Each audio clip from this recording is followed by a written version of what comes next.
Kamen Vichev, padre assuncionista condenado à morte por alta traição contra o Estado búlgaro e executado no dia 11 de novembro de 1952. Josafat Shishkov, padre assuncionista condenado à morte e executado no dia 11 de novembro de 1952. Pavel Didjov, padre assuncionista condenado à morte e executado no dia 11 de novembro de 1952. Dom Eugênio Bossilkov, passionista condenado à morte e executado no dia 11 de novembro de 1952.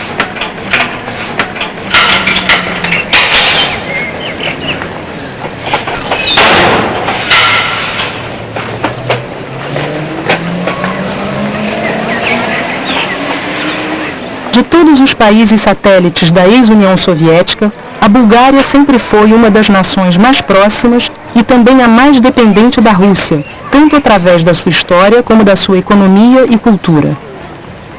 Já no século IX, os santos Cirilo e Metódio, a serviço do Império Bizantino, deram à Europa Oriental um alfabeto capaz de expressar as particularidades da língua eslava.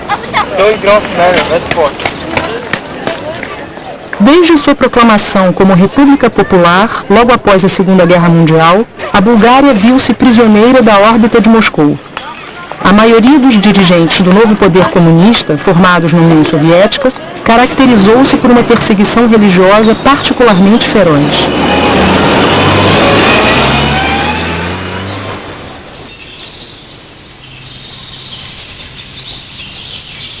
Como nos outros estados do bloco soviético, os ortodoxos foram vítimas desse furor. Mas na Bulgária, somente os padres e os leigos julgados individualmente muito comprometidos foram molestados.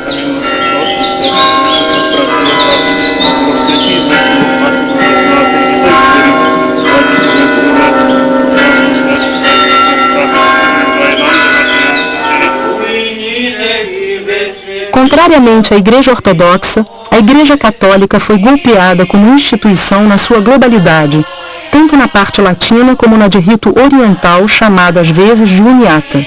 Era fácil para o poder opor uma Igreja Ortodoxa nacional às igrejas católicas ou protestantes mais independentes e menos maleáveis, ainda mais sendo acusadas, então, de estarem a soldo do capitalismo e das potências ocidentais. A pequena comunidade católica, que representava apenas 1% da população, enquanto o país contava 80% de ortodoxos, tornou-se rapidamente o alvo privilegiado que era necessário abater.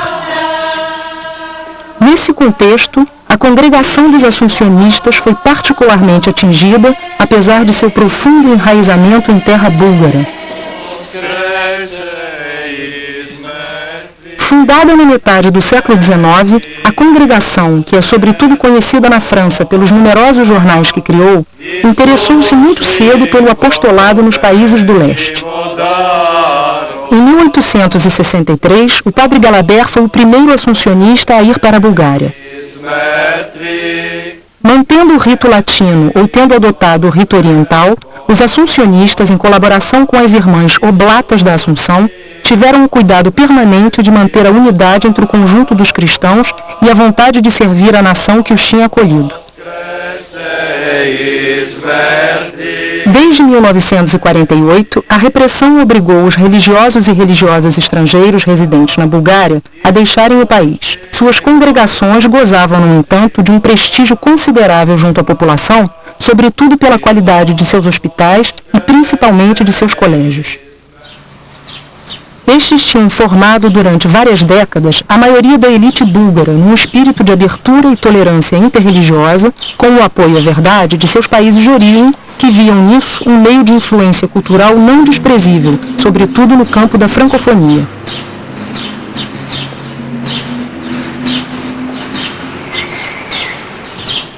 A maioria dos bens da igreja foi confiscada no início dos anos 50. O Colégio de Plovdiv, florão da inteligência búlgara e orgulho de seus estudantes, acolhia sem distinção jovens ortodoxos, católicos, armênios, judeus ou muçulmanos. Esse edifício enorme abriga hoje a Universidade do Estado. A igreja de Varna está a ponto de desabar. O seminário de Jambol e a escola de Burgas foram transformados em hospitais.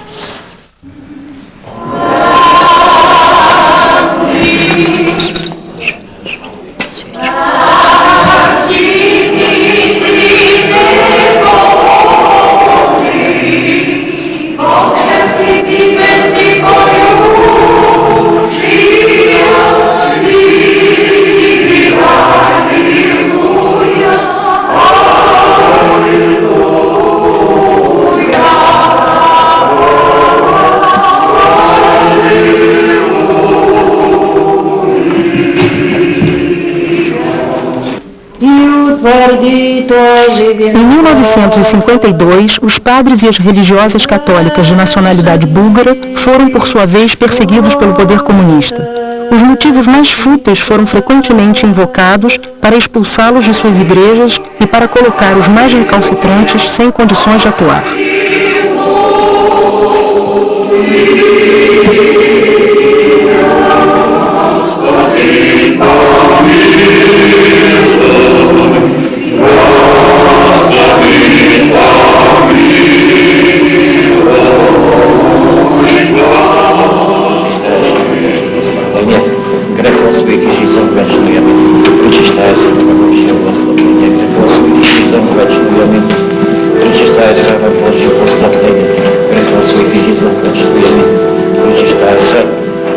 Mais de 40 padres e religiosas foram presos ou deportados durante longos anos. 4 deles, um dos quais bispo, foram condenados à morte e fuzilados. Sua acusação era de alta traição contra o Estado búlgaro e de cumplicidade com potências estrangeiras, sobretudo com o Vaticano e o Ocidente.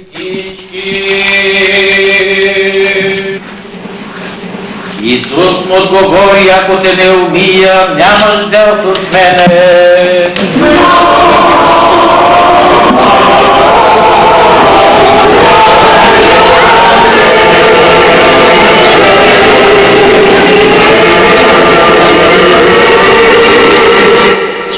Бежи срещу Петроград.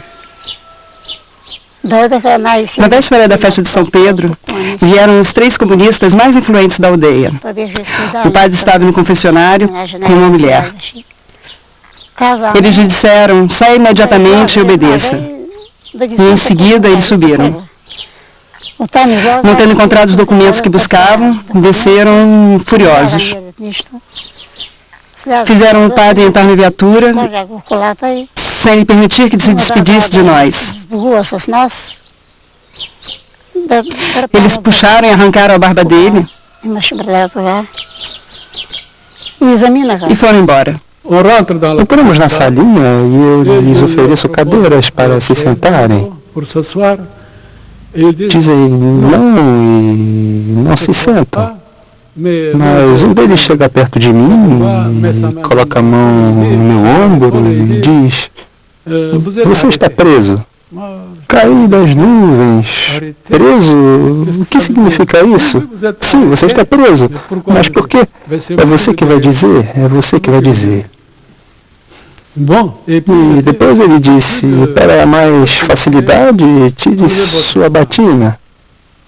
Então, tirei a batina e começaram a me revistar e em seguida começaram a revistar a casa, sala por sala, quarto por quarto. Então revistaram tudo. Fomos à igreja, quiseram que eu abrisse o sacrário. Nesse momento, como eu tinha o Santíssimo, eu queria consumi-lo, já que eu via que eu ia partir.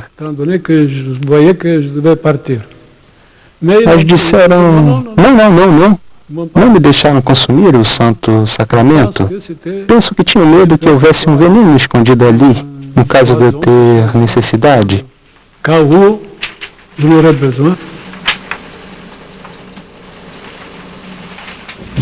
Percebo umas 20 pessoas de uniforme que vão me prender. Você está preso. Um fuzil apontado para mim, uns revólveres e tudo.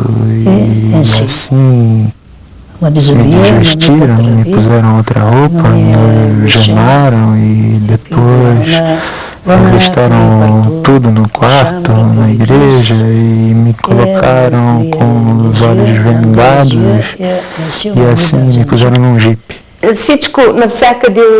Revistaram tudo, até mesmo dentro dos vasos cheios de água. Finalmente, quiseram abrir o sacrário. A irmã Cecília explicou-lhes que não tinham direito, que só o padre podia fazer isso. Então eles responderam que não reconheciam os padres.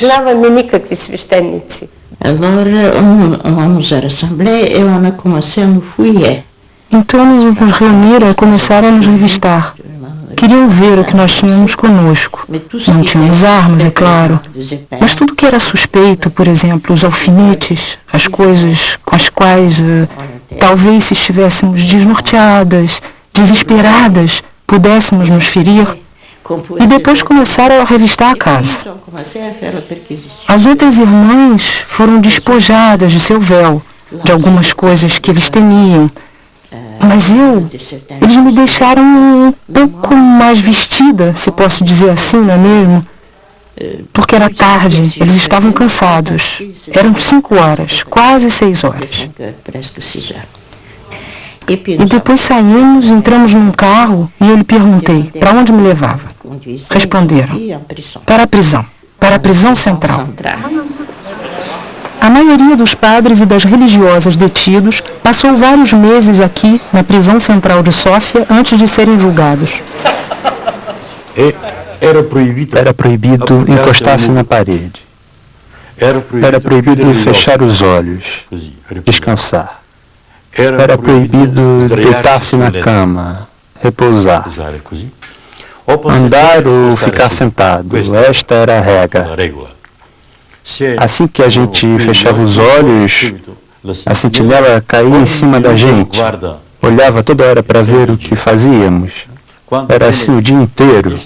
À noite, às 10 horas, a sentinela passa e você escuta gritar diante de cada porta. Para a cama, para a cama, para a cama. A gente espera impacientemente esse momento para dormir. 15 ou 30 minutos mais tarde, batem na porta. E você ouve o barulho das chaves, um barulho terrível. Você ouve a chave como se estivesse dentro do coração. Levante-se, levante-se. Vamos para o quarto andar. Durante o trajeto, durante o caminho, nenhuma palavra é pronunciada. Nem os policiais falam. Comunicam-se entre si assoviando. Chegamos à cela onde o oficial de serviço espera para dirigir o interrogatório. Ele começa. Ele sabe que você tem fome. Ele tem um salame. Ele come ou faz como se comesse. Tem um revólver e brinca com ele. Observa a sua reação. De repente você ouve na cela vizinha gritos infernais, como se estivessem martirizando, matando, batendo em alguém. Gritam palavrões e o oficial observa sempre. Ele diz, veja o que te espera se você não falar. Fale, fale. E então diz, posso esperar um dia, uma semana, um mês, um ano. Se você não falar, vai ficar aqui, não haverá processo. Estas celas, no último andar, antes eram escritórios de trabalho dos juízes de instrução. É aqui que os juízes faziam interrogatório dos prisioneiros políticos. É aqui que eram interrogados. Não simplesmente interrogados, mas maltratados os padres assuncionistas. E Pavel Djidjov, o padre Kamen e todos os outros desse processo. Agora vejo que são celas onde moram prisioneiros, mas que são prisioneiros de direito comum. Estávamos também sobre uma mesa, um contra o outro, e com suas botas e com seus sapatos. Muitas vezes eles me batiam na coxa, nos ossos, e isso doía muito. Me batiam também no queixo com a mão, porque eu começava a falar e vapt, me batiam e eu tinha medo. Então me esbofeteavam, etc. E fale. Ninguém pode dizer, eu não vou fraquejar, não direi nada. Amigos tão diabólicos tão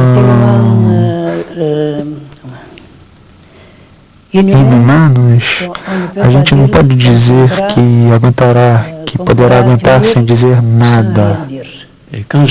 Quando entrei na não sei como, notei que estava ficando louco. Eles têm meios de tortura que dificilmente a gente pode suportar. O meio é a fome. Eles dão um pedacinho de pão para 24 horas e uma sopinha, mas uma sopa aguada. Há algumas folhas de legume no pratinho que eles nos dão e isso é tudo. E a gente vive, se perde a noção do tempo, das pessoas, de tudo. Às vezes ouvem-se gritos daqueles que são espancados, dos que são torturados, das torturas, e é isso, por isso que a gente teve que passar. Mas se você quiser saber a verdade, eu já lhe disse, posso dizê-la de novo.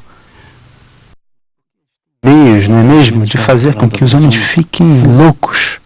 E assim se passam as coisas, eles o acusam e no final você acredita que é isso mesmo, que é culpa sua.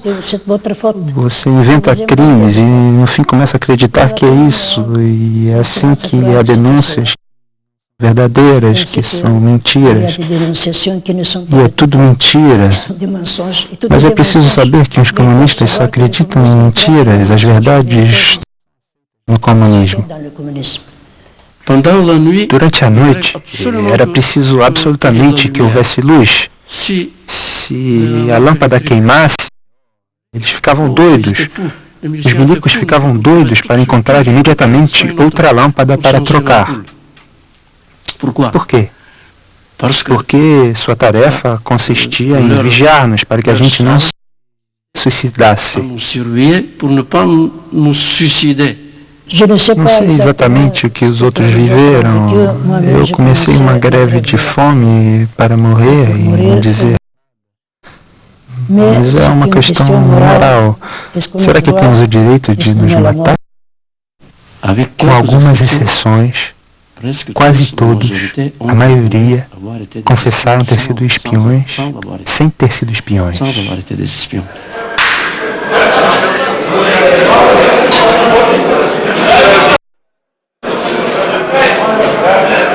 Ce réfectoire, autrefois, c'était une grosse, très grosse cellule.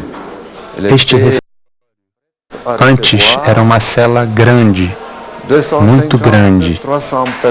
Estava preparada para receber 250, 300 pessoas. Mas éramos entre 1.200 e 1.400 pessoas.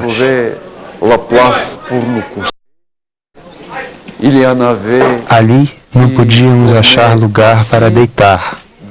Alguns dormiam sentados, outros dormiam em pé, nas tábuas, e era chamado Xangai, por causa da desordem e da mistura de seres humanos ali.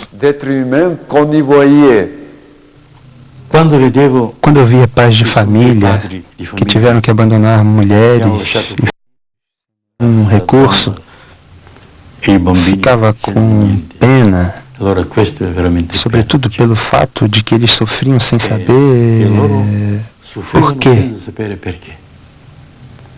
Nós tínhamos a sorte de saber por que sofríamos, e isso é muito diferente. Por exemplo, um velhinho muito bom, corajoso, tinha 2 filhas. Lázaro era seu nome. Era muito simpático, rústico, mas com uma alma cândida, sincera, bonita. Foi condenado a 15 anos de prisão porque não queria ser comunista. Era camponês. E eles vinham lhe dizer: suas filhas nunca mais vão ter uma vida, não poderão estudar, porque você é culpado, você as arruinou. Mas, se você se fizer, então suas filhas poderão estudar. Senão, vai ficar 15 anos na prisão. Ele respondeu, sim, 15 anos, mas nunca renegarei minha fé. Um dia ele me disse, vejamos, tanto para confessar. Qual é a confissão que você fazia? Vocês são pessoas reclusas, não têm contato com o mundo. Que pecado vocês poderiam cometer para confessar? Ele disse, a gente não está sempre em estado de pecado. Às vezes há faltas contra a regra, por exemplo, contra o silêncio, coisas pequenas. Então ele disse, e o que é que tem isso? Você pode dizer que sempre teve guardado, observado sua regra, sem nunca falhar. Você pode dizer que foi sempre observante. E eu senti que alguma coisa me vinha na consciência, como um sentimento de culpa, de arrependimento, porque forçosamente, quem pode dizer que sempre foi exatamente? E aí compreendi que algo me tocava. Instintivamente levantei os olhos e vi como ele me fixava, terrível, como que para me hipnotizar. E senti que alguma coisa entrava em mim como uma contrição. Imediatamente retornei e disse, isso não é da sua conta. E compreendi que abalei a sua influência. E ele não pôde mais ter influência. Mas era algo muito, muito impressionante. Creio ter compreendido como eles têm os meios para entrar na consciência do outro e então impor o que querem, para que a pessoa se sinta culpada sem.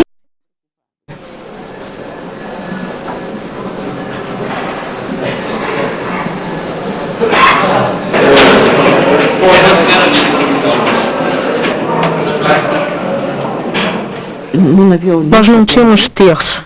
Com o pão eu fiz um terço, pulseira, e depois de pão eu fiz uma pequena figura e eu dizia que era a Virgem Maria. E quando ele me interrogava, para que eu pudesse recorrer à Virgem, eu segurava como se apertá-la fosse minha oração, como se a Virgem me viesse ao socorro. E ele percebeu que eu tinha alguma coisa e me disse, abra a mão. E eu fazia assim, abra a outra. E eu fazia assim, abra as duas mãos. E ele viu, o que é isso? Eu disse, me dê aqui. E você sabe o que ele me disse? É isso que te dá força? Ele sentiu uma força que queria explicar. E colocou sobre a sua garrafa. Ele sentia essa graça, essa força que o bom Deus nos dava. É isso. Na véspera do processo, deixaram que a gente tomasse banho, nos cortaram as unhas, obrigaram-nos a comer. Para nós, é formidável. Os olhos estavam fundos, muito profundos. Aqui, as orelhas, vocês sabem, eu não posso mais. Eu tive a ideia do quanto esses buracos são profundos. Preciso dizer que antes do processo fizeram-me encontrar um advogado que eu não conhecia, porque eu não tinha advogado e era preciso ter um advogado. Este é o jornal órgão do Comitê Central do Partido Comunista Búlgaro. No dia 21 de setembro de 1952, foi publicado o ato de acusação que foi entregue aos inculpados. 40 pessoas, dos quais 28 e um bispo. Na página 3, de dia 27 de setembro, vê-se uma caricatura, o altar da Organização dos Espiões. No dia 30 de setembro, começam a ser publicadas as atas do processo dos padres católicos. E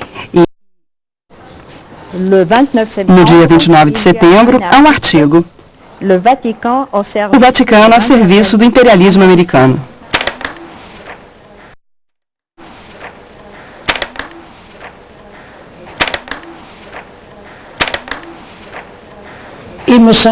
Acho que o comunismo queria nas confissões religiosas. Não sei se a Igreja Católica foi a mais refratária, mas é sobre ela que todas as severidades, com um grande desejo de destruí-la, de apagar da Bulgária.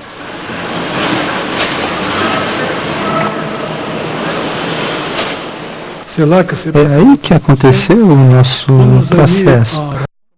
Em fila, parece que conforme a culpabilidade, mais ou menos, os primeiros que entravam eram os que receberam as maiores penas, como os condenados à morte. Eu estava mais ou menos no meio. Gente, a sala era grande. Os acusados, como em todo o processo, estavam colocados na frente, em duas filas. Pareciam magros, de dar pena. Seu estado de ânimo estava tão abatido que ninguém ousou protestar contra a sentença. O que me impressionou muita gente que assistia, que tinha licença para assistir a este processo, a maneira como a segurança do Estado, a KGB, conseguiu lhes inculpar e lhes colocar na cabeça que se reconhecessem culpados.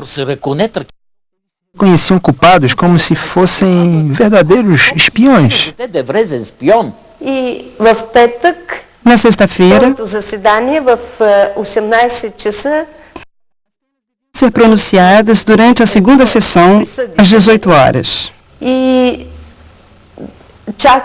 Nós esperávamos.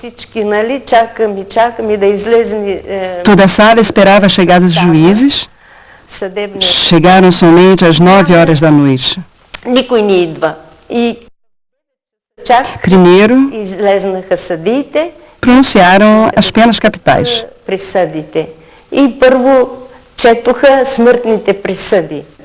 Essas imagens foram filmadas em Sófia pelas autoridades comunistas búlgaras em 1952 por ocasião do processo dos padres católicos. Os 4 condenados foram cercados por policiais. Na barra, o padre Kamen Vichev. Padre Pavel Didjov.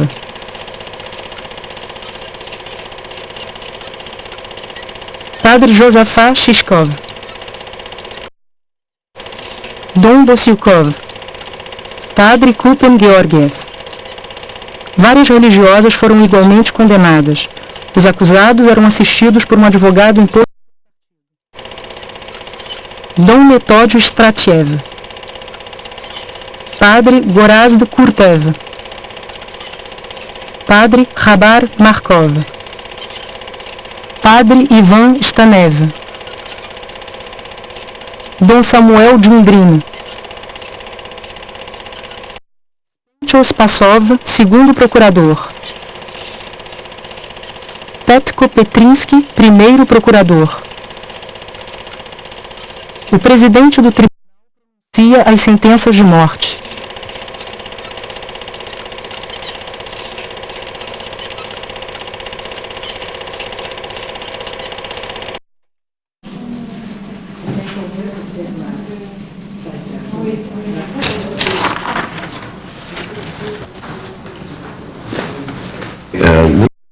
Eles estão na sala do arquivo do Ministério do Interior.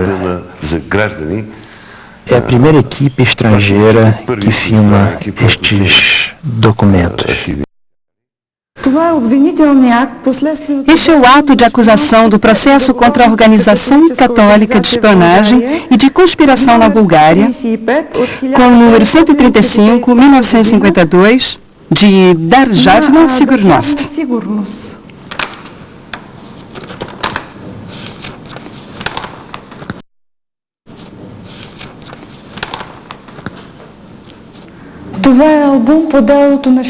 Esse álbum, redigido pela Segurança do Estado sob a Organização de Espionagem, contém as fotos dos acusados.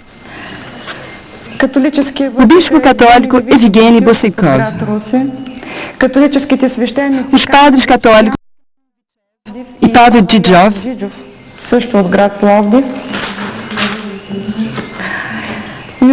Josafat Shishkov, Metódio Stratiev, exarca dos uniatas búlgaros, e também as fotos dos outros acusados. Essas são as peças de convicção, como mala com um radiotransmissor. A detenção de armas foi uma das principais acusações infligidas aos réus acusados de preparar um complô contra o regime comunista. Na verdade, a arma vinha do Museu do Colégio de Plovdiv e datava da Primeira Guerra Mundial. Outras foram colocadas pelos próprios policiais na hora das buscas.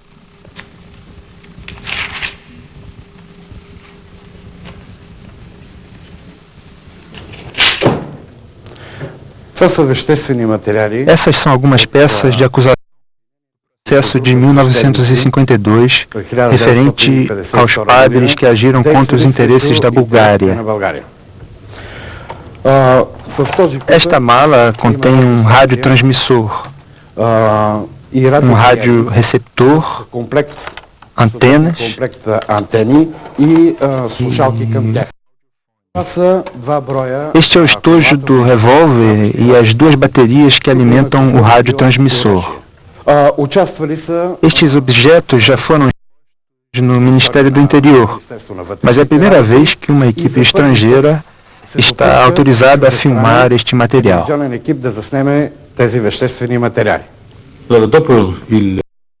O processo durante o qual fomos condenados, fomos todos colocados na cela número 37, chamada de cela.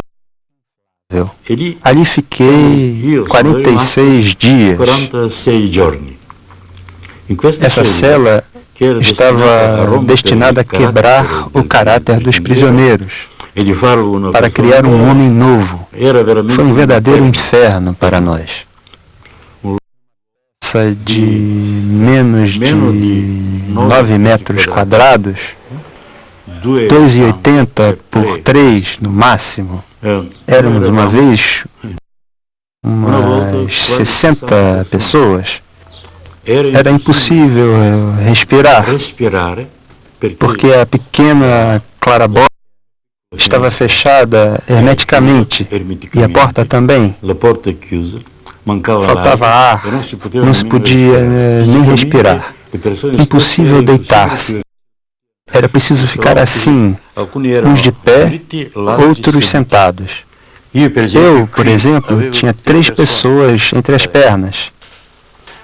Ficar desse jeito é muito difícil. As pernas começaram a inchar lentamente e a barriga também começou a inchar. E quando você coloca o dedo assim, por exemplo, faz um buraco que não desaparece em seguida. Se a gente quisesse riscar um fósforo, ele... Exatamente. O ar era tão úmido que a nossa respiração caía em gotas. Não tinha nem mesmo calças. Estava todo mundo de cueca ou nu. E como passávamos o dia? O dia de manhã, cheios de sono, íamos ao banheiro, ao toalete e andávamos em fila, rápido, aos gritos, depressa, depressa. Era o único descanso, o único movimento em 24 horas. Mas logo que abriam a porta, havia uma cerração tão densa que se formava que a gente não conseguia ver nada. E quando Lá pelas 11 horas, traziam o pão. A abertura da porta nos permitia respirar um pouco e nós retomávamos vida como uma flor ao sol. Lançavam-nos pedaços de pão como a cachorros. Quantos? Uns 60 pedaços. Durante o dia, a única maneira de respirar era que alguém desmaiasse. De fato, isso acontecia muitas vezes. Na realidade, por causa da falta de ar. A gente batia na porta com os tamancos para dizer que alguém havia desmaiado.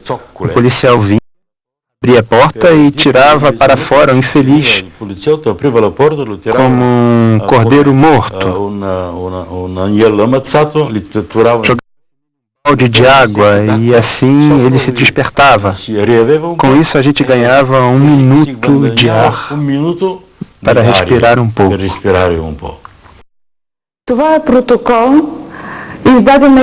Este é o processo entregue no dia 11 de novembro de 1952 em Sófia, certificando a execução da pena de morte católicos. Está escrito: o vice-procurador ordenou a execução de Kamen Vichev, Pavel Didjov, Josafat Shishkov e Dom Evgeny Bosikov, às 23h30. Depois de o médico ter constatado que os condenados tinham cessado de viver, conforme as ordens habituais, os cadáveres eram levados ao cemitério e sepultados. O processo foi assinado pelo procurador Ivan Manafov, chefe da prisão Georg Moskov e o médico Dimitar Raiv. De origem ortodoxa, o padre Kamen Vichev foi considerado o chefe do complô pelo poder vigente. Filósofo e cientista brilhante, aos 59 anos, gozava de uma verdadeira influência intelectual e espiritual na boa. Esse é o padre Kamen. Esse é seu irmão mais novo e este aqui sou eu. O padre Kamen nos dizia: não quero fazer de vocês filósofos, mas quero ensinar-lhes a raciocinar, a pensar. Então, se conseguir, cumprido o meu dever. Ele dizia: você sabe, morrer imediatamente, executado, é mais fácil do que ser Marte durante toda a vida. Conceber como um homem como o padre Kamen podia ser um traidor, chefe de uma conspiração política. Mas no processo ele disse: vejam, ninguém é culpado nesse processo, somente eu. Se quiserem, deem difícil, se quiserem, qualquer que seja, mas todos os outros são inocentes. O padre Josafat Shishkov, 68 anos, era o mais idoso dos condenados. Um homem aberto para a modernidade, caloroso, culto, perfeitamente francófono, era apaixonado pelo cinema e pela fotografia. Do caráter, eu o considero um homem muito jovial. Très jovial. Tinha um método muito prático. Très pratique. Era um bom pedagogo. Por exemplo, eu me lembro que na primeira aula com ele, no primeiro curso, por assim dizer, ele nos ensinou o alfabeto francês numa hora apenas. Quando anunciaram que ele tinha sido condenado à morte, ele disse em voz alta: eu não sei por que se condena à morte as pessoas idosas. Só disse isso. Foi a última palavra que eu ouvi do padre Josafat. O padre Pavel Didjov tinha apenas 33 anos quando foi condenado à morte. Dotado de um certo senso prático, responsável pelo economato do Colégio de Plovdiv e do Vicariato do Oriente, era um homem dinâmico, entusiasta, determinado, muito apreciado pelos colegas e pelos estudantes que acolhia e sobre os quais exercia uma profunda influência. De noite a gente escutava se chamarem de uma cela a outra. Uma cela em frente à nossa, escutava-se o barulho de correntes que estavam sendo lacradas com martelos. Que esse barulho vinha das celas dos condenados à morte. Um dia, uma sentinela me pediu para escolher entre os presos 6 ou 7 pessoas para lavar, porque cada noite lavava-se o corredor, com pano e água para mantê-lo limpo. Eu estava contente, se se pode falar assim, pois isto nos permitia respirar um pouco de ar fresco, lavando e esfregando com os meus trapos. Nesse momento, me atrevi a gritar em francês, como se com meus colegas que estavam lavando o corredor. Assunção, Assunção, Assunção. Todos gesticulavam e gritavam nela. Então, escutei a voz do padre Didjov, que dizia em francês: aqui, Assunção, aqui. Assunção. Então, compreendi que era ele.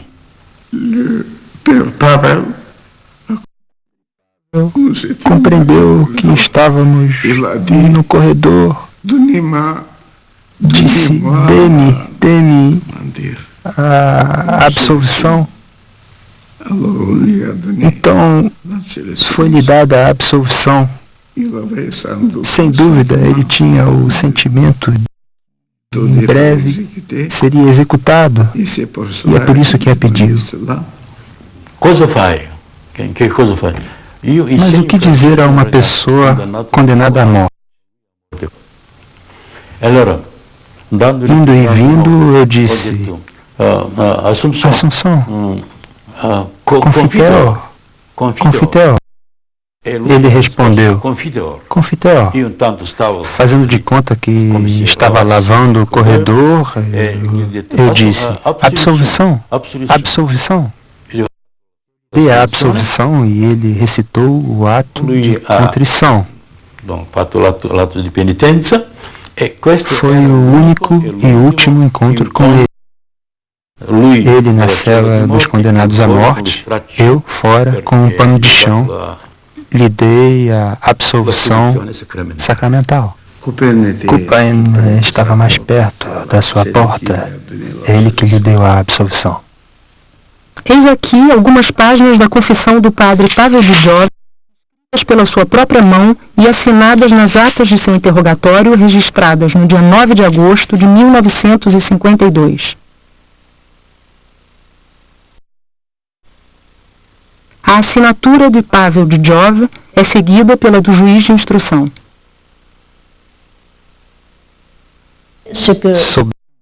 Através dos milicianos ou outros que, quando o fizeram sair da cela para o executar, ele cantava um cântico religioso para morrer. Através da morte desses religiosos, pertencentes a 3 gerações diferentes, é a Igreja Católica Búlgara na sua totalidade que foi golpeada. 2 deles, os padres Shishkov e Pavel Didjov, a Igreja Latina, enquanto o padre Kamenvichev representava a Igreja de Rito Oriental. Educadores fora de série, preocupados em favorecer o espírito de tolerância entre Oriente e Ocidente, esses homens eram animados por uma mesma paixão para consolidar a unidade da Igreja. O poder vigente queria eliminaá-los a todo preço para aniquilar definitivamente a sua influência.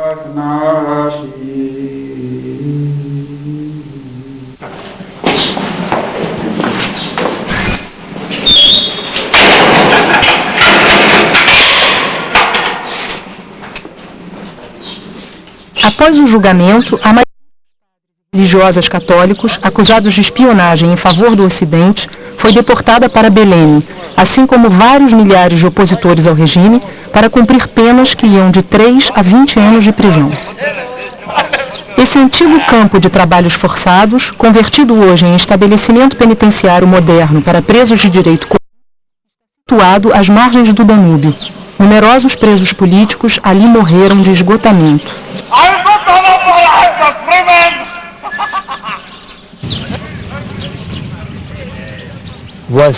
Esse é o arquipélago da morte de Baleine, que se compõe de 11 ilhas, das quais a maior é Persim.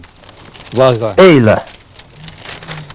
Aqui estava o segundo campo mais severo dos políticos, denominado do Diabo, porque dentro, nessa ilha de Persim, há vários lagos. E num desses lagos há uma ilha artificial. Centrados e isolados todos os políticos e os espiões, inclusive os padres católicos e os radis, naturalmente. Os prisioneiros, nós mesmos, morávamos nas barracas construídas no bosque, feitas de salgueiro. Nas barracas havia 2 filas de cama. E numa barraca havia entre 200 e 300 pessoas presas. Em Belém, o regime atirava-se nos presos pelo menor motivo. Os que não cumpriam as normas eram colocados a e eram enviados para dormir num lugar de detenção, que ficava nesse ponto aqui. Era debaixo da terra, e durante quase todo o ano havia água lá dentro. Tive a chance de ser encarcerado uma vez com uma corrente de 50 quilos. Eu não podia andar, era um dos guardas que me levava, a corrente e eu, desse lugar, e eu caminhava até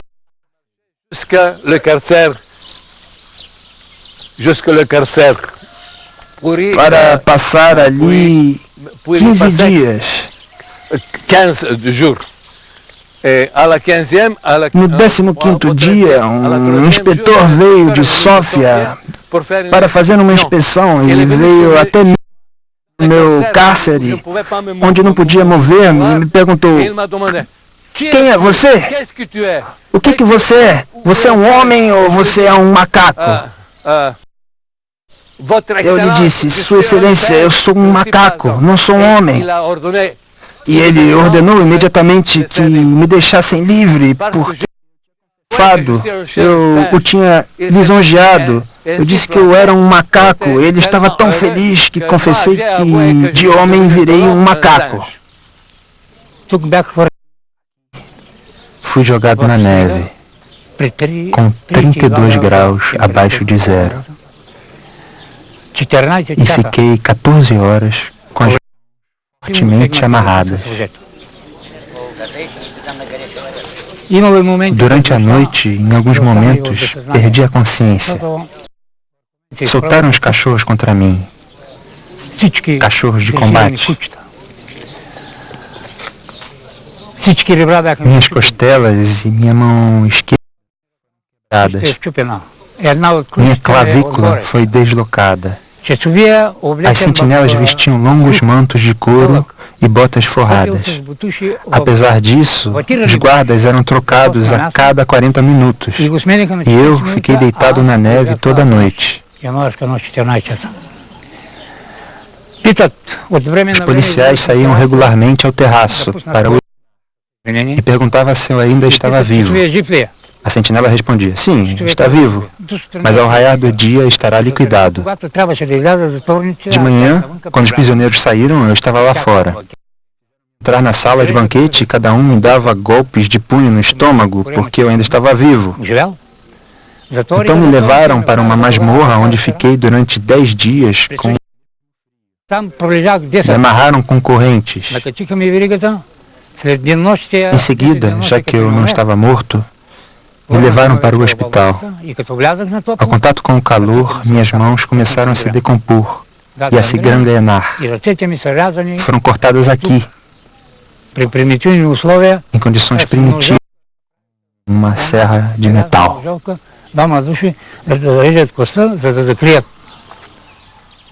Estou tão comovido que não posso mais falar. Não posso mais falar, porque mataram toda parte aqui. Meus colegas, meus amigos, era horrível. Era horrível. E graças à grande fé que os padres católicos tinham dentro de si, nos davam coragem para sobreviver a todos esses sacrifícios, a todas essas penas que tivemos que suportar aqui. Peine que nous avons subi ici.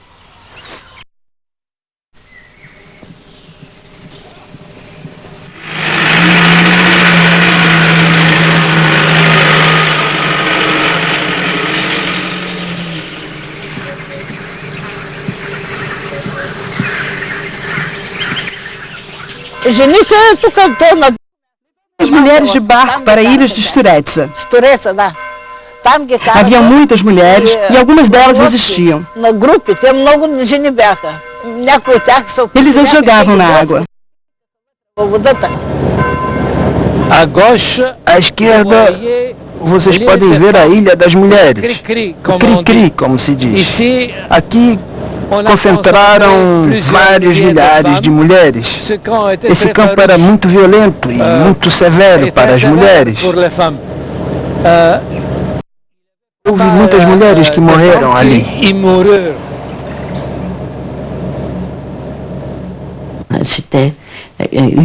Eram florestas imensas. E florestas, eu diria, seculares. Árvores altas, sim. Era muito essa ilha. E nós começamos. Naturalmente havia trabalhos forçados. Era preciso arrancar as árvores, transportá-las ao porto e depois os ilhas vinham buscá-las. Nós não nos encontrávamos, é claro. Na primavera era preciso plantar legumes.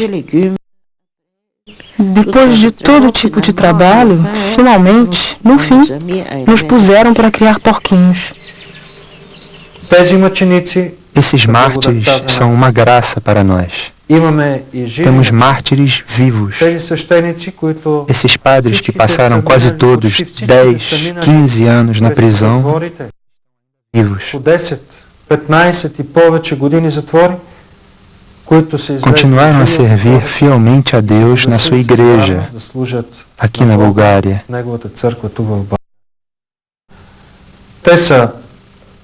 Hoje são nossa força e nossa coragem. Seu exemplo nos permite de ir adiante.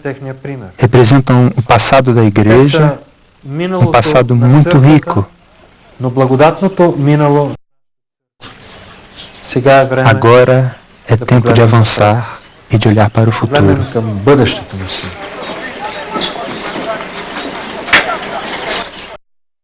Por ano, vários milhares de ex-presos políticos retornam em peregrinação ao seu lugar de detenção. Alguns deles são médicos, advogados ou... Seu único erro fora o de ser intelectuais ou de pertencer à classe burguesa. Muitos outros são agricultores que recusaram a partilha de suas terras. Eles vêm hoje, às vezes acompanhados por suas famílias, para mostrar sua vontade de não esquecer seus camaradas mortos injustamente.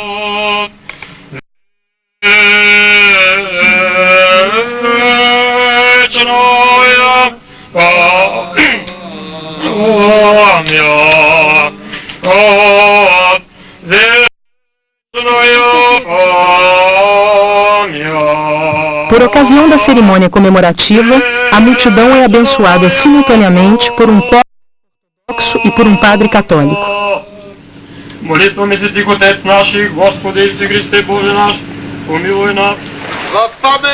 Em memória de todos os camaradas que faleceram nesse rio, que Deus guarde suas almas. Ramos de flores são jogados no meio do rio Danúbio em lembrança de todos os deportados que foram mortos aqui.